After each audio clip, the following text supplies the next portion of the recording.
कुछ लोग कहते हैं बेटी पराया धन होती है, लेकिन ये नहीं बताते वो घर भी साथ ले जाती है।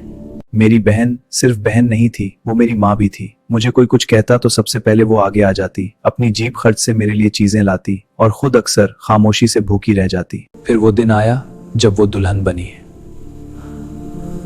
मैंने उसका हाथ थामा था और वो कह रही थी,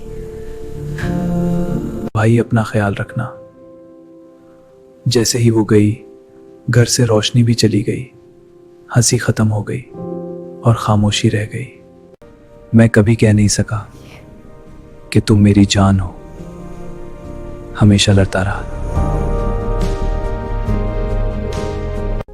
हमेशा नाराज होता रहा। अब किससे लड़ूं? काश एक बार कहते ना। मत जाए।